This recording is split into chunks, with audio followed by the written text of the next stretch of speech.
Hello hello എന്തുണ്ട്? വൈകുന്നേരത്തെ ചായക്ക് വേണ്ടിയിട്ട് ചക്ക വറവാക്കുന്നതാണ് കാണുന്നത്. ചക്ക വറവ് ആക്കാന്നെല്ലാം ഞാൻ നേരത്തെ പറഞ്ഞിട്ടുണ്ടായി. ഞാൻ ചക്ക കൊത്തിത്തരാമെന്നെല്ലാം പറഞ്ഞിനി. പക്ഷേ അച്ഛനും അമ്മയും ഞാൻ ഉറങ്ങി എണീക്കുമ്പോൾ ഒരു ചക്ക എല്ലാം കൊത്തി റെഡിയാക്കി മുറിക്കാൻ തുടങ്ങി. പിന്നെ ഞാൻ വന്നിട്ട് കുറച്ച് ചക്ക തിന്നിട്ടും ചക്ക ഉരിഞ്ഞിട്ടെല്ലാം സഹായിച്ചു. പിന്നെ നമ്മൾ നാലാളും കൂടിയാണ് കേട്ടോ ചക്ക അതിന് ശേഷം മുറിച്ചിടലും ചെയ്യുന്നത്. ചക്കവറവ് നല്ല ടേസ്റ്റ് അല്ലേ? വീട്ടിൽ നിന്ന് തന്നെ ഹോം മെയ്ഡ് ചക്കവറവ് നല്ല വെളിച്ചെണ്ണയിലാക്കിയ ചക്കവറവ് നല്ല ടേസ്റ്റാണ്. അതിനിടയ്ക്ക് ചക്ക ഒന്നാക്കിയിട്ടാകുമ്പോൾ അത് ദേശം കുറഞ്ഞു പോയി എന്ന് പറഞ്ഞിട്ട് അച്ഛൻ രണ്ടാമതൊരു ചക്കയും കൂടി കൊത്തിയിട്ടാ. അതാണ് കാണുന്നത്. അതിൻ്റെ ഈ വളഞ്ഞറെല്ലാം കളയുകയും അച്ഛൻ പാവൻ. അച്ഛൻ കുറേ കഷ്ടപ്പെടുകയായിരുന്നു. എന്താ പറഞ്ഞാൽ നമുക്ക് വേണ്ടിയിട്ടാണ് ചക്കവറ ആക്കുന്നത്.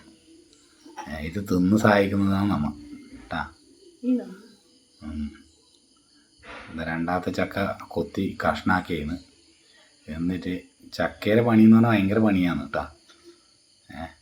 ഇത് അമ്മ ചക്കക്ക് മറ്റേ മഞ്ഞപ്പൊടിയും ഉപ്പെല്ലാം ഇട്ടിട്ട് മിക്സാക്കുന്നു കേട്ടോ. ഇതിൻ്റെ എത്ര പോരാ ഇതിൻ്റെ അളവ് വേണ്ടതെന്നെല്ലാം നമുക്കറിയാം. ഇങ്ങനെ മിക്സാക്കി ചെയ്യും. എണ്ണ തീമാച്ചു കേട്ടോ. എണ്ണ ഇങ്ങനെ ചൂടാകുന്നുണ്ട്. എന്താ ഓളുതാ ചക്കവറവ് ആക്കാൻ തുടങ്ങി.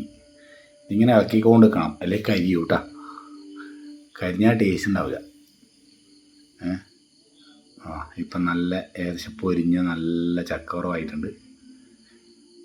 നല്ല അടിപൊളി ഇങ്ങനെ ക്രിസ്പി ടൈപ്പ് എന്നിട്ട് അങ്ങനെ കറുമുറയെന്ന് പറഞ്ഞിട്ട് പൊട്ടും.